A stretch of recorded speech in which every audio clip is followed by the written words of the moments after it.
Les cuento que esta mesa se denomina Ciencia, Tecnología, Mercado y Derechos Humanos en Salud. Otra vez plantear esto si la salud es considerada un derecho humano o una mercancía y cuál es el rol del Estado, ¿no? Quien coordina esta mesa es Miguel González, es argentino, bioquímico, magíster en gestión de salud. Actualmente se desempeña como secretario de salud de la provincia de Santa Fe.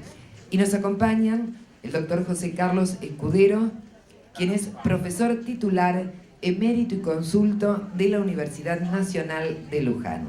Está con nosotros también Tulio Batista Franco, brasileño, psicólogo, doctor en salud colectiva, bioética y ética aplicada, docente e investigador en la Universidad Federal Fluminense.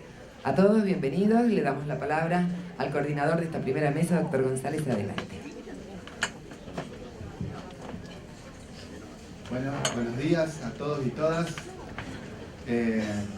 Realmente se ha conformado rápidamente el día a pesar del horario, que estamos un poquito retrasados, pero estamos bastante bien porque estamos todos presentes, estamos por supuesto abriendo esta jornada, así que el esfuerzo es doble para los que ayer estuvieron hasta largas horas en los ágapes que hemos organizado convenientemente. Bienvenido Franco, José Carlos, es un gusto tenerlos con nosotros para profundizar algunos de los temas que ayer claramente se estuvieron tomando durante la mañana. Les cuento, estuvimos abordando temas que tuvieron que ver particularmente con estos temas y nos parece interesante escuchar la mirada de ustedes en orden a profundizar qué es lo que estamos pensando cuando pensamos en tecnología y de qué manera podemos influir positivamente. Ese es un poco el desafío desde el Estado en pensar si lo que tenemos que hacer es regular, si lo que tenemos que hacer es influir de otra manera, pensar en cuáles serían las aristas y cuáles serían los objetivos que nos tendríamos que poner desde el Estado para poder influir positivamente en el mercado, ya que, como saben ustedes, vivimos en un país capitalista y por lo tanto el desarrollo de ese mercado es inherente al propio sistema y es en él donde tenemos que trabajar, influir y organizarnos de un modo cada vez más potente, ya que, como ayer claramente también se estuvo esbozando aquí, hay estrategias muy potentes de parte de las empresas, de parte de quienes propician la tecnología como una mercancía y quienes estamos en la otra punta, pensando que la tecnología debe ser una tecnología que sirva para, justamente como sugiere la mesa, el nombre de la mesa, inducir hacia el uso de otra manera de la tecnología, más pensado en derechos, pensado desde el punto de vista de garantizar el derecho humano de acceso a la salud.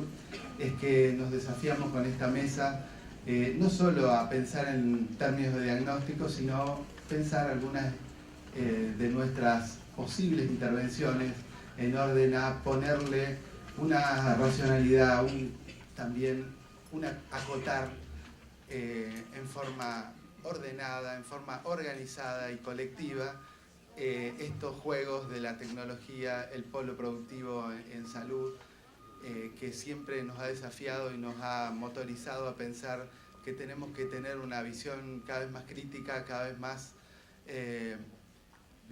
militante incluso respecto del tema y estar muy atentos porque justamente estamos atravesados en un país, en el caso nuestro capitalista, por ese mercado que todo el tiempo está pujando hacia otro lado que no es el que estamos intentando empujar nosotros. Así que los dejamos ahora con las personas que van a tomar esto. José Carlos, que ya lo conocemos mucho, a Tulio, a Franco, no sé quién quiere empezar.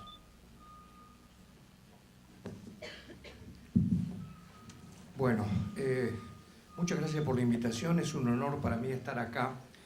Yo voy a hacer una breve caracterización de lo que está pasando en la sociedad en este decenio kirchnerista que estamos viviendo, comparándolo con lo que pasó en la sociedad argentina en el decenio de la primera y segunda presidencias de Perón, 46-55, derrocado por un golpe de Estado después del bombardeo de Plaza de Mayo con algunos centenares de muertos civiles, comparando lo que pasó en las sociedades en ambos lugares, comparando qué está pasando en salud en la Argentina a nivel nacional en este momento con lo que pasó en las dos primeras presidencias de Perón a mediados del siglo pasado, y haciendo entonces una caracterización de cómo funciona el capitalismo mercantil en salud, que estuvo tan bien definido por las palabras del señor gobernador anoche en la mesa de las 8 de la noche. Una caracterización de que existe un capitalismo mercantil, que fue criticado, que presenta una serie de características que son más alarmantes a medida que pasa el tiempo. Y voy a vincular todo esto, haciendo una especie de redondeo, con qué está pasando con la ciencia, con la tecnología y con los derechos humanos. Primero, ¿qué ha pasado en la sociedad argentina en la última década? Argentina ha hecho el mayor default y la mayor quita de deuda externa en la historia económica del planeta, al día de hoy. Si algún purista me escucha esto y me dice el default de Grecia fue un poquito más grande, en euros, un poquito más plata que el default argentino, es cierto, pero Grecia no consiguió ninguna quita. Y Grecia defaulteó y aparentemente, según lo que uno lee en todos los indicadores económicos, va a defaultear de nuevo. Así que el mérito de haber decidido no pagar la deuda primero y de conseguir una quita del 70%, recordemos lo que se decía, Argentina sale del mundo, se convierte en un país paria, esto va a fracasar, fue la base económica para gran cantidad de las políticas sociales que se implementaron después. La otra medida que cambió la materialidad argentina fue la decisión de disolver las AFJP. Eso permitió dar al Estado una masa de maniobra de dinero. El Estado lo que hacía era entonces, con el negocio de las AFJP, terminaba pagando las jubilaciones básicas de la mayor parte de la población. Las AFJP gastaban en gasto administrativo una enormidad de dinero. El Estado nacionaliza eso, de tal manera que Argentina ahora tiene más de 2 millones de nuevos jubilados. Las jubilaciones están muy por encima, tendencialmente creciendo mucho más que la inflación, aunque uno le crea los datos de inflación que publica la Universidad Católica. Inclusive si uno acepta ese criterio, que es muy discutible, las jubilaciones reciben mucho más dinero que los indicadores de inflación. Y en términos macro ha habido un enriquecimiento global de toda la población y una transferencia de riqueza de los deciles de ingresos ricos a los deciles de ingresos pobres. Yo voy a diferenciar aquí riqueza absoluta y riqueza relativa. Todos los argentinos de los 10 deciles de la distribución de ingresos son más ricos que hace 10 años. Todos. Lo que ha pasado es que en términos relativos los deciles bajos de la distribución de ingresos están ganando cada vez más porcentaje del Producto Bruto Nacional y los deciles altos están relativamente perdiendo algo de dinero. Lo cual no quita el hecho que el decil 1 o el decil 2, que está sufriendo el cepo cambiario, pero se va a Europa, porque el porcentaje de argentinos que se van al extranjero está aumentando el 6-7% por año, así que es un cepo, pero es un cepo con algunas aperturas. Eso es permitido porque en términos absolutos los ricos son cada vez más ricos. Y la lujuria de consumo consumista de argentinos, que incluye los nuevos autos, lo que sea, es una cosa visible a todos los ojos. Doy algunas cifras. Entre fines de los 90 y ahora, los deciles más bajos, los deciles de 1 a 5, es decir, la mitad más pobre de la población, pasó de controlar el 23 al 30% del ingreso. Los deciles más ricos, 6 a 10, pasaron de controlar el 76 al 69% del ingreso. El índice de Gini sigue bajando. La diferencial entre el decil 10 y el decil 1, que en el peor momento de la devaluación asimétrica era del orden de 30 y tantos a 1, creo recordar, ha bajado a 11 a 1 y sigue bajando. Y como dato final, y esto me vincula con el primer peronismo, el porcentaje del Producto Bruto Argentino en manos de los trabajadores del trabajo ha subido al 53%, siendo que el PBI controlado por el capital ha bajado al 47%.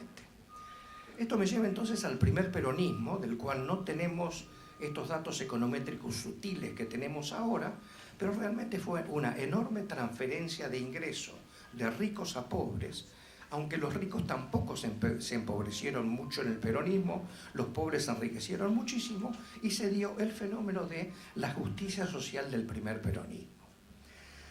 Quiero hacer entonces un señalamiento. El primer peronismo tenía a Carrillo, y no hay un Carrillo, para decirlo suavemente, en este momento.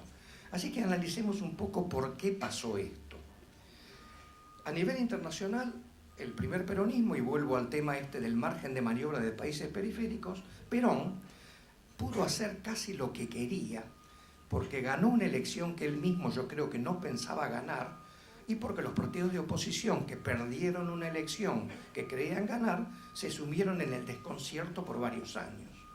Por ejemplo, el Partido Socialista, que tenía representación parlamentaria en la Argentina desde 1905, con Alfredo Palacios, y que regularmente mandaba, cuando había elecciones, diputados al Parlamento, los mandaban con más entusiasmo cuando el Partido Radical estaba proscripto.